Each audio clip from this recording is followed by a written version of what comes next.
Welcome to America 451 with your host, Bill Monty.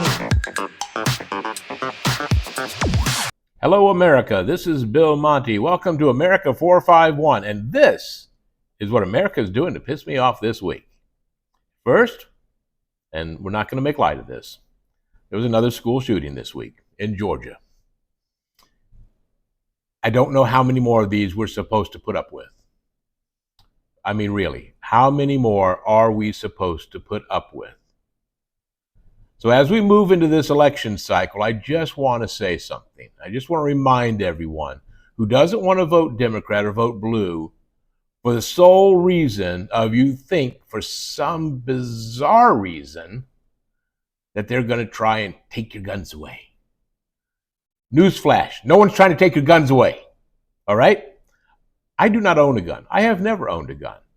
But I do believe in the right of every American that is of age to own a gun for protection or for hunting in case you live in the wild and you don't have a Burger King near you and you feel the need to take the life of something living on this planet. Sure, no problem. For protection of you and your family, yes, absolutely. But the Constitution does not give you the right to own a weapon of mass destruction. And what happened in Georgia and what happened just a few miles from where I live at Marjorie Stoneman Douglas High School in Parkland, Florida, should never happen in this country.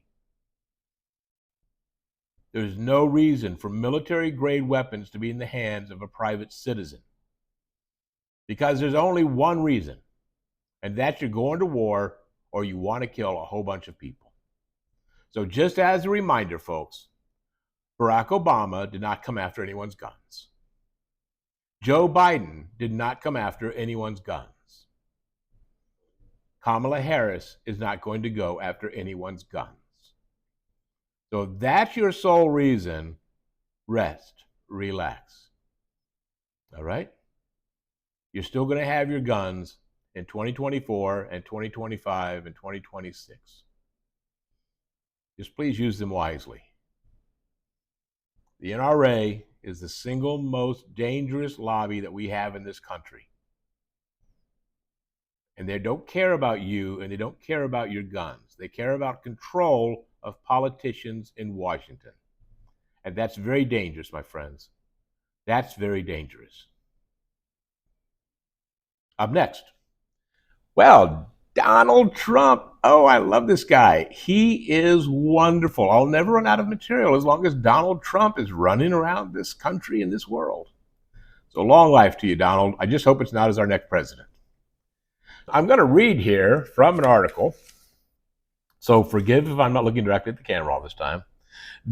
Part of this is from an opinion written by Michael Hiltzik of the LA Times. We're giving credit where credit is due. But first, and where this takes us from, where we're leaping off from on this, is that this past week, as you might have heard about, Donald Trump was at a meeting of the Economic Club of New York and was talking about families and everything like that. Well, maybe he was. Who knows? Who knows with this guy? He needs a translator. He speaks English, but we need a translator so we can all understand what the hell he's saying. Anyway, a question came up from Reshma Sajani, okay? And she is a Democratic children's advocate. The question she asked was, if he became president, would he commit to making childcare more affordable, and what specific piece of legislation he would advance as president to do so? All right, now pretty simple question, I think. If he had a policy at all, if he even thought about it. And here's the thing, and here's what Mr. Hiltzik brings up in this article that we're going to talk about after. But I just want you, and I'm going to read it, so stick with me. I know this is hard to listen to, but I'm going to read, word for word, a transcript of what Donald Trump said to this question. Well, I would do that. And we're sitting down, and I was somebody, well, we had Senator Marco Rubio, and my daughter Ivanka was so impactful on this issue. It's a very important issue, but I think when you talk about that kind of numbers that I'm talking about. That because look, childcare is. Couldn't you know? There's something you have to have it, right? In this country, you have to have it. But when you talk about those numbers compared to the kind of numbers that I'm talking about by taxing foreign nations at levels that they're not used to, but they'll get used to it very quickly. And it's not going to stop them from doing business with us, but they'll have a very substantial tax when they send product into our country. Those numbers are so much bigger than any numbers that we're talking about, including child care, that it's going to take care. We're going to have, I look forward to having no deficits within a fairly short period of time, coupled with the reductions that I told you about on waste and fraud and all the other things that are going on in our country, because I have to stay with childcare. I want to stay with childcare. But those numbers are small relative to the kind of economic numbers that I'm talking about, including growth, but growth also headed up with by what the plan is that I just told you about. We're going to be taking in trillions of dollars. And as much as childcare is talked about as being very expensive, it's relatively speaking not very expensive compared to the kind of numbers we'll be taking in. We're going to make this into an incredible country that can afford to take care of its people, and then we'll worry about the rest of the world. Is your mind reeling yet? Let's help other people. But we're going to take care of our country first. This is about America first. It's about America, make America great again. It's about make America great again. We have to do it because right now we're a failing nation. So we'll take care of it. Thank you. Very good question. Thank you. Thank you. Very good question.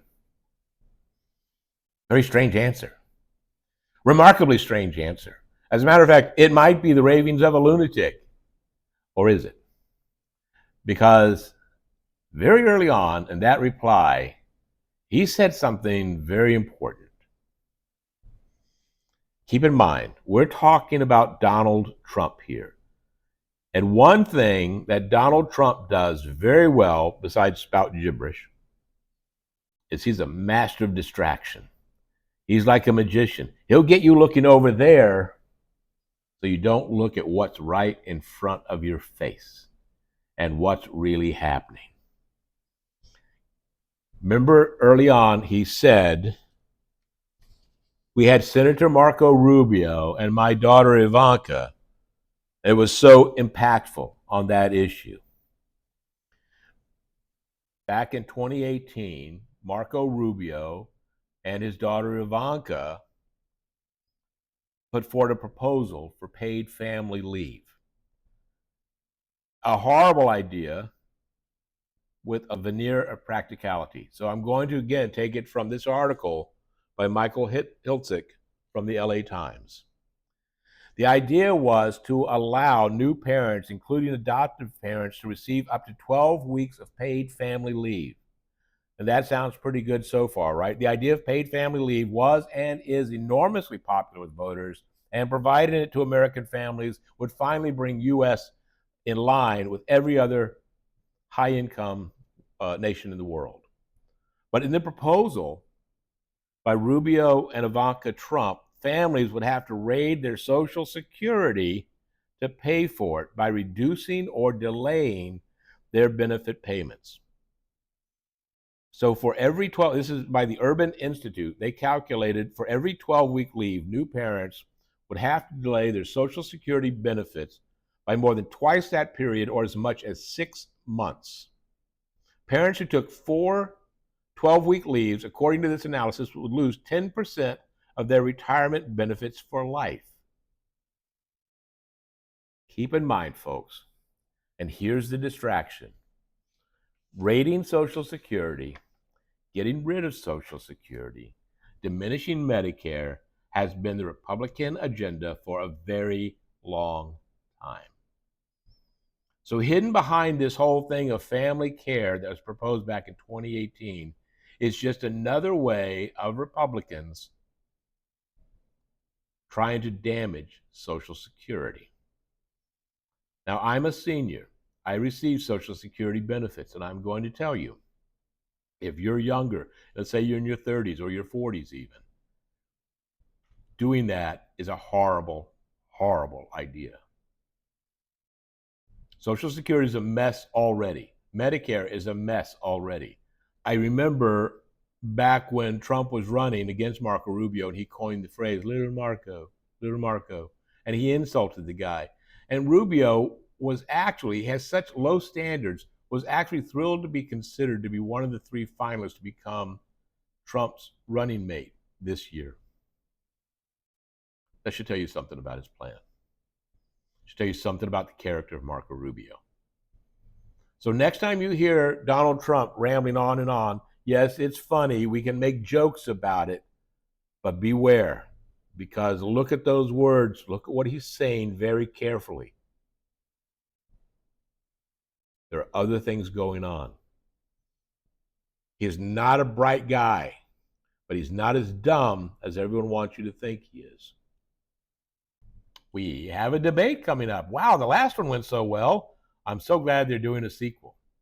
And Kamala and her team said they had a set of rules and there was no way they were going to bend those rules, and then they bent those rules.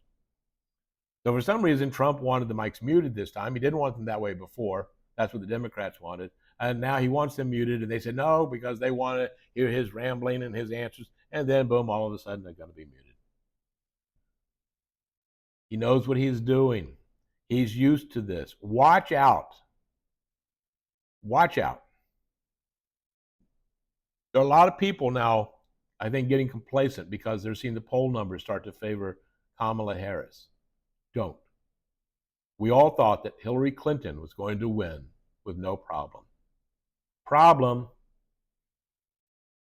I'm worried about this election, and you should be too. I'm so worried I'm doing this podcast, which is way out of the realm of what I normally podcast about. But I think we have to be cautious. I normally have like another lighter story, but this week, in light of the shooting and everything else going on, I can't do one. I'm just going to remind you to please think about your country, not your party. I also would like you to think about hitting the like button and the subscribe button. Please comment whether you agree with me or disagree with me, and please share to help us grow this podcast. I try to, in the course of these, not take one side or the other. Yes, today was a little more anti-Trump, but I've hit Harris and the Democrats pretty hard in the past. And I'm sure they're going to screw up enough so I can do it again in the future. So I thank you for your support.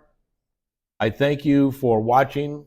And again, please like, comment, share, subscribe.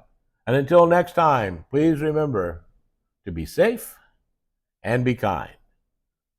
This is Bill Monty for America 451, and I'm out of here.